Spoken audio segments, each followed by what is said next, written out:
the low-hanging fruits, the dumb things that we do as black people are mind-boggling. Yeah. Even cocoa. Cocoa should be bringing a heck of a lot more than that. Yeah. 65% of the world cocoa comes from West Africa, and yet we do not dictate the price of cocoa. Why aren't we manufacturing our own hot chocolate and chocolate bars? It's only now that Ghana is beginning to have value addition to the cocoa. $400 with Cote d'Ivoire. Are you with me? Yeah. And that's still pittance compared to what we should be doing. Yeah. There is a whole city built in Pennsylvania, Hershey, based on the cocoa from West Africa. There is a whole city built in Cadbury. Is there a cocoa plant in None. Hershey? None.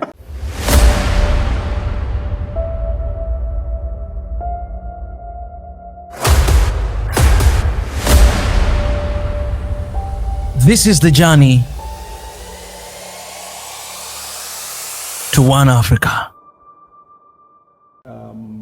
Arikana Chihombori-Quao. Yes. Welcome. I'm so glad to see you. Thank you I've admired you from afar, and it's just a dream to actually finally get to sit down and talk with you.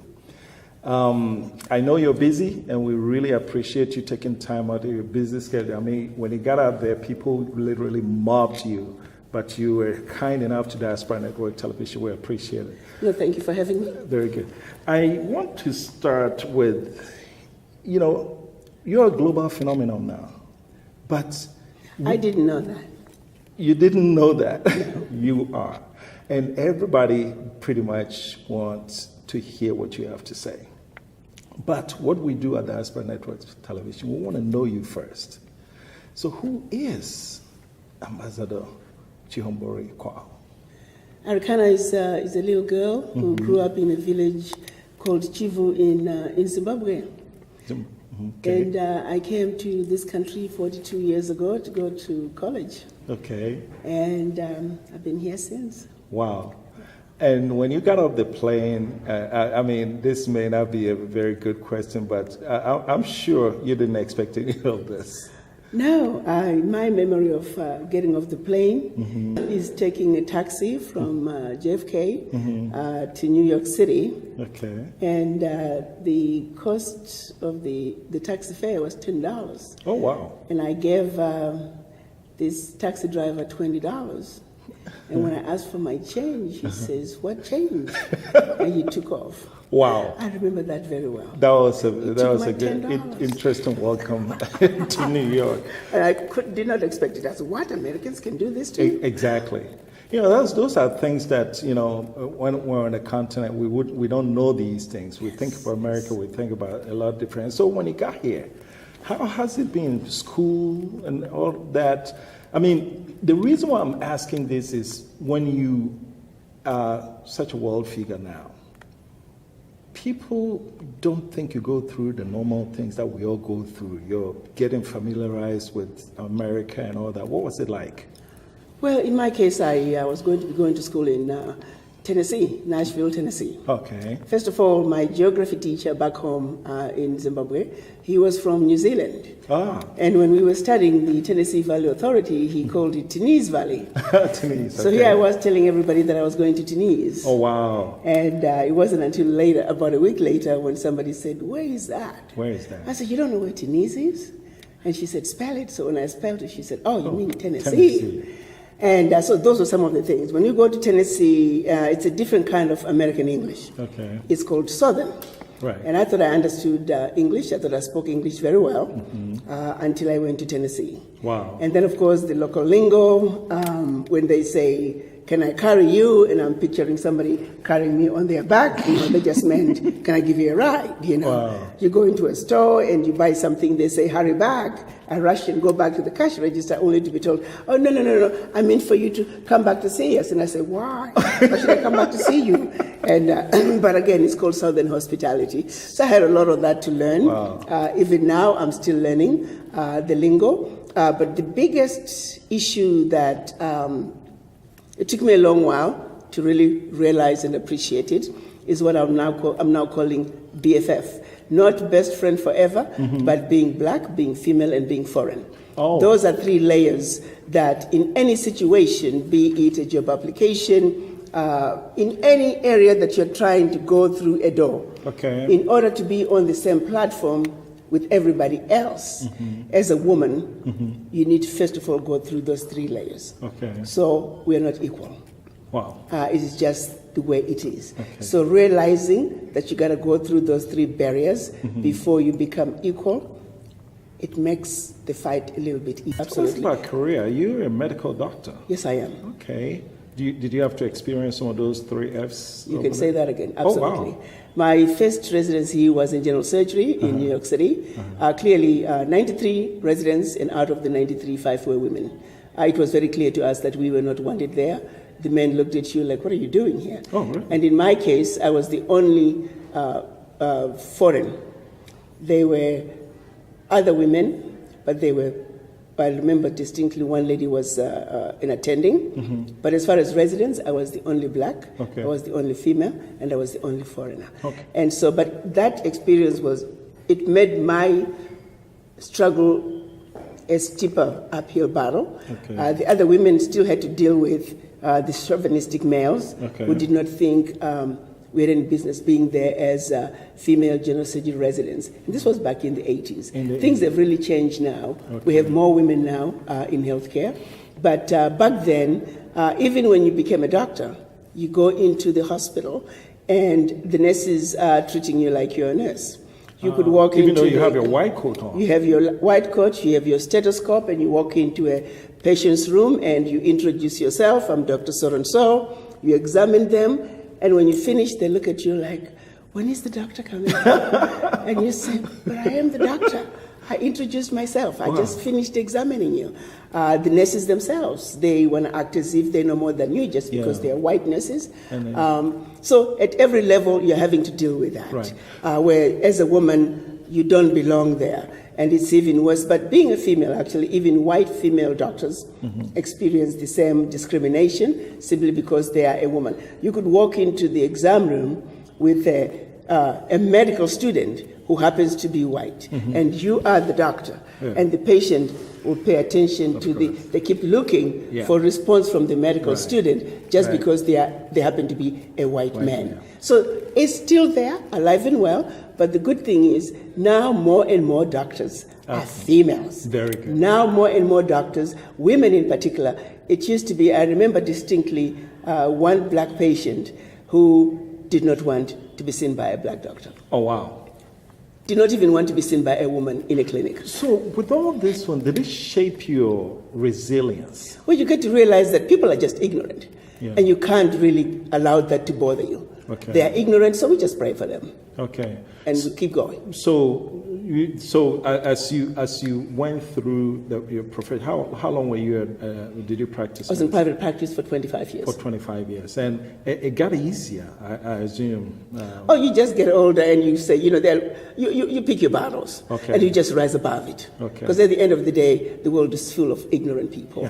And we pray for them. But I noticed that the fire in you has been burning for a long time. Because Absolutely. most people would have encountered with that would say, you know what, that's how the world is, that's the way things are, let me just mind my business.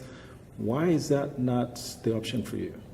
It's not an option because I grew up in a Rhodesia that was apartheid.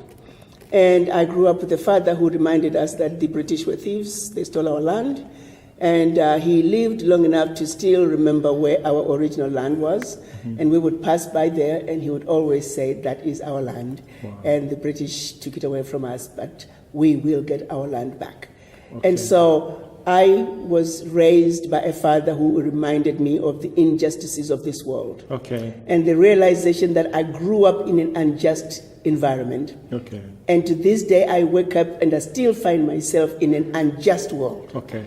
And when I was given a platform as the AU representative to the United States, I was representing 1.27 billion people in the United States, and over about 400 million people of African descent around the globe. Okay. I was not going to sit on that platform. Very good. That was a platform that I was given to represent, and I used that platform to speak our mind and address the issues. That is going to be the center of our conversation. But with what you told me about Rhodesia and the land issues, I can't help but think about the approach with which Mr. Mugabe came in as a leader of Zimbabwe.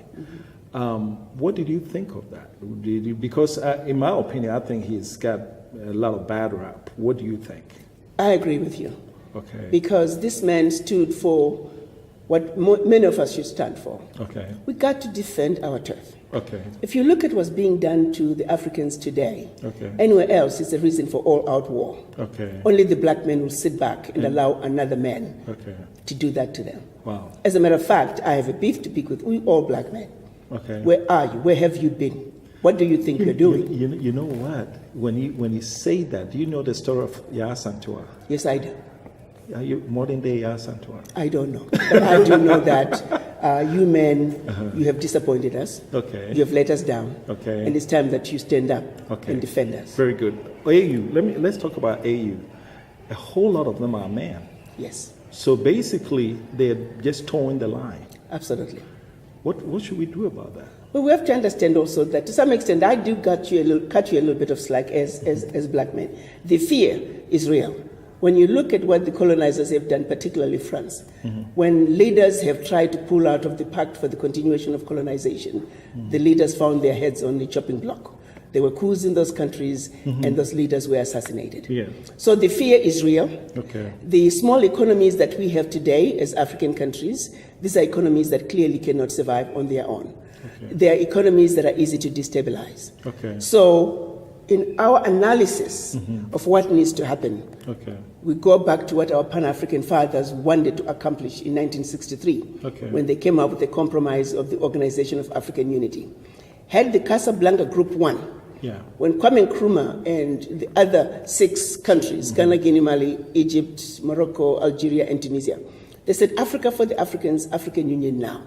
Had we succeeded at doing that back in 1963, The story would have Africa been would so be in a very different. different place. Yes. Berlin Conference left us in a very bad losing lane. Okay. It was a strategy designed to see to it that Africa and her children are forever defeated and dominated. Okay. That strategy remains in place today.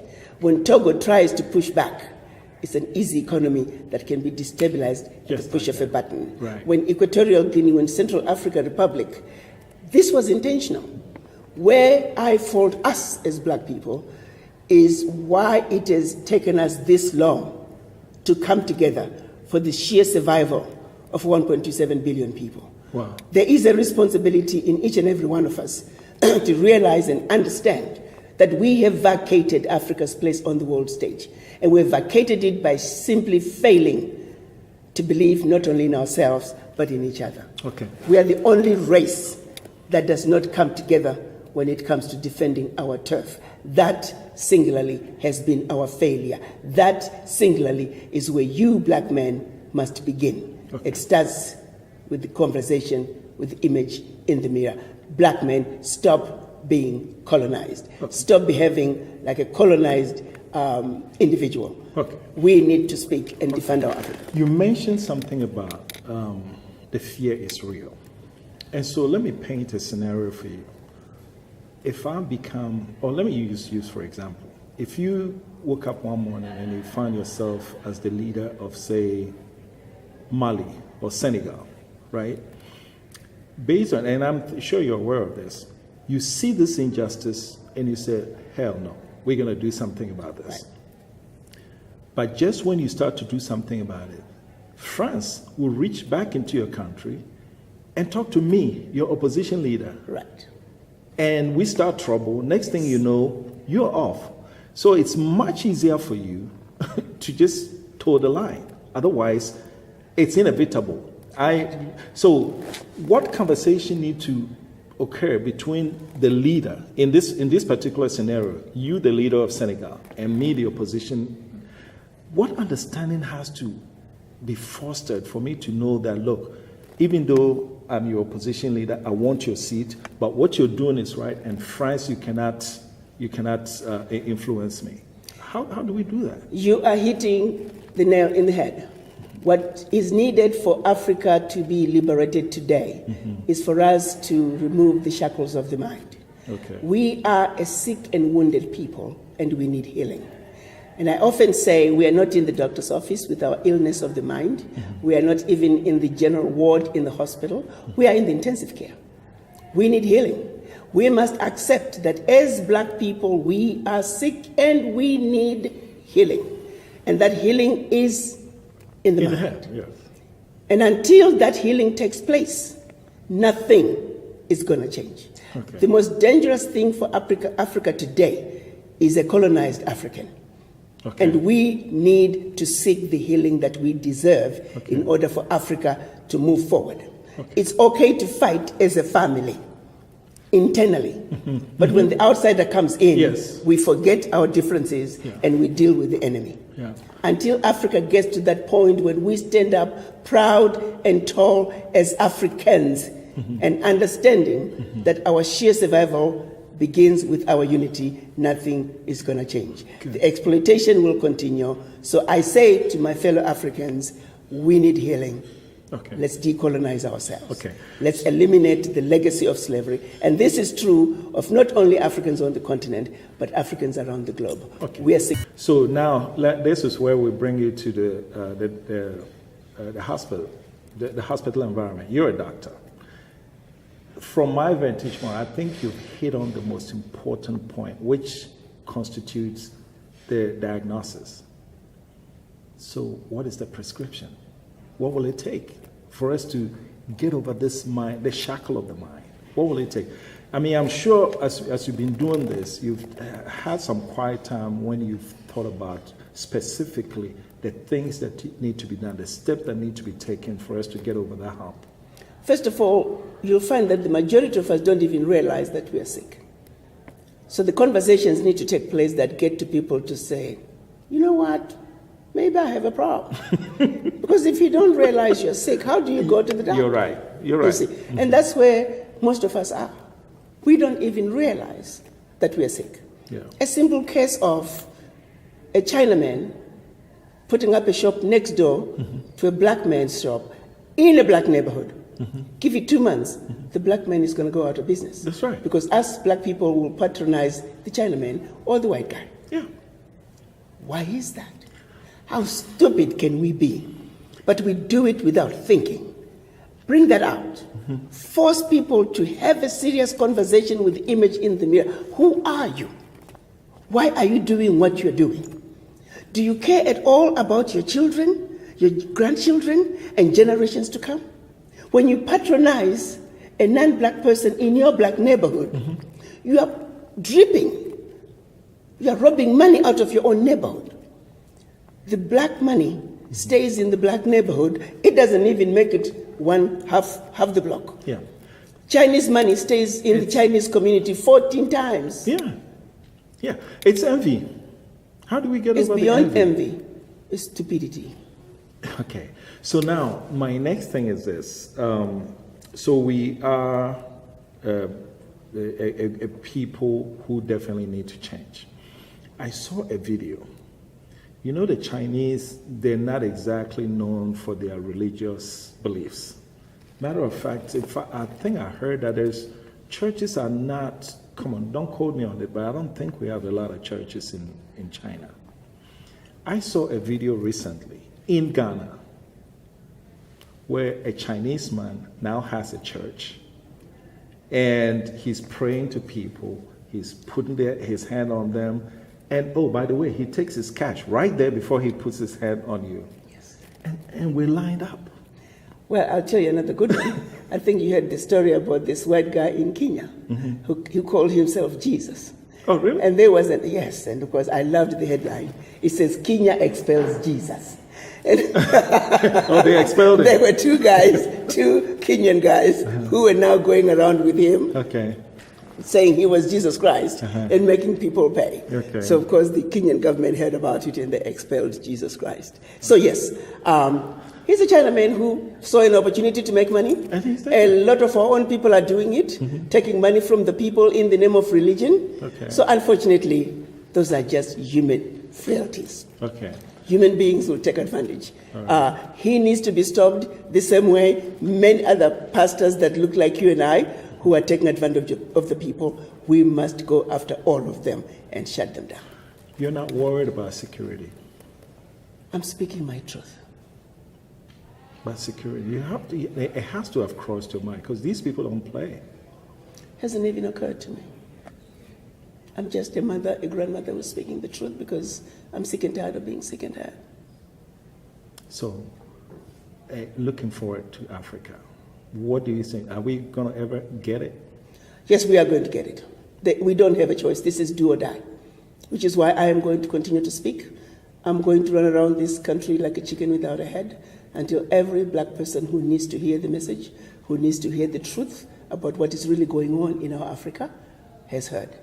Okay. Quite often, the reason we do not respect our Africa, the reason we as black people, we are our own worst enemy, because we are the ones who dog the continent. And I realized, my own assessment as a doctor, is that we don't know our Africa. We know our Africa based on what they want us to know our Africa. Okay. We need to truly understand what is going on on the continent. Sure. And this is one of the reasons why I am continuing to speak, because when we understand what is really going on in Africa, when we can see what the problems are and address them from the root, not from a superficial level, that is when true healing is going to take place. Okay. The final thing that I want to talk to you about is the diaspora, the African diaspora. It is a huge resource. Absolutely. And I'll give you some numbers. Ghana, 2018, the World Bank says that remittances from Ghanaians abroad was 3.3 billion. Now, our own internal diaspora network television survey tells us that of all the Ghanaians who send money home, 29.9% does not send it by formal means. Absolutely. They send it by informal means. Absolutely. If you do the simple math, you're looking at about $4.7 billion in 2018. Absolutely. Cocoa brings in 2.4 billion. Gold, we used to call ourselves Gold Coast, brings in 2.2. So when you put gold and cocoa together, it's 4.6 billion. So when you put cocoa and gold together, it's still less than what the diaspora brings in. Absolutely. Nobody takes us seriously. Again, what would it take? It goes back to the same stupidity. I mean, the low-hanging fruits, the dumb things that we do as black people are mind-boggling. Yeah. Even cocoa. Cocoa should be bringing a heck of a lot more than that. Yeah. 65% of the world cocoa comes from West Africa, and yet we do not dictate the price of cocoa. Why aren't we manufacturing our own hot chocolate and chocolate bars? It's only now that Ghana is beginning to have value addition to the cocoa. $400 with Cote d'Ivoire. Are you with me? Yeah. And that's still pittance compared to what we should be doing. Yeah. There is a whole city built in Pennsylvania, Hershey, based on the cocoa from West Africa. There is a whole city built in Cadbury. Is there a cocoa plant in None. Hershey? None. Same thing in Cadbury. Okay. How dumb do we have to be? How long has this been going on before we say enough is enough? They were too busy making Cote d'Ivoire and Ghana compete on the prices of cocoa. All the president had to do is cross the border, go talk to each other as brothers. Which the good news is they have now finally done. Finally. Yes. How long did it take? Exactly. It goes back to the stupidity that I talk about. Yeah. That we all must wake up and say enough is enough. Yeah. This stupidity has got to stop. Okay. That we, the richest continent on earth, we have got to have value addition to our natural resources before they leave the continent. That we, the richest continent on earth, must and will begin to dictate the prices of all our natural resources if anybody needs them from the continent. That can only happen when we speak with one voice, as one Africa, one continent, speaking with one voice. That is why people must realize the African Continental Free Trade Area is a monumental decision that all of us must join the African heads of states in supporting it. Its implementation come July of next year must be a resounding success, and we, the diaspora, are in a perfect position to pool our funds together, and once and for all, we must reclaim that which was denied to us when we got our independence, that is economic liberation. Nobody's going to give us the economic liberation. We have to take it. Come July, we want to have at least $1 billion deposited. And I believe you're going to be in Ghana in July. Oh, you bet. Good. Yes, the Secretariat, we're proud of President Nanado for having the Secretariat for the AFCFTA in Ghana. We say to him, congratulations, and they could not have found a better home for the Secretariat than Ghana. Thank you so much. And by the way, Diaspora Network Television, we set up just for that purpose, because we believe that the resources of Africans that are spread all over the world is something that Africa can use. And so our focus is the member of the diaspora, and anything that we can do to help with your cause, with registering a database for all Africans in the diaspora, I want you to know you can count on us. Thank you so much. And I also want to say that let me be the first to extend an invitation to you to Ghana. It's not on an official capacity, but I think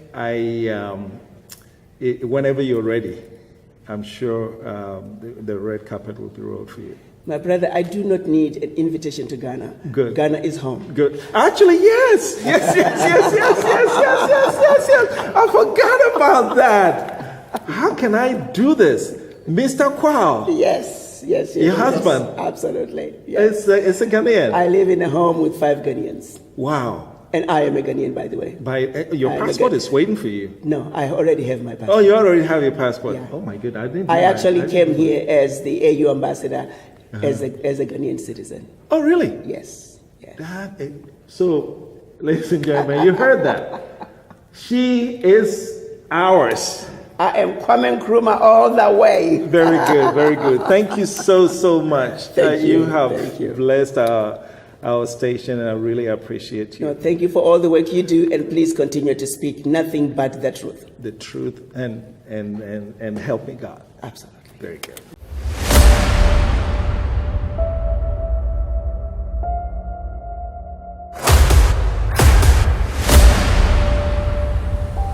This is the journey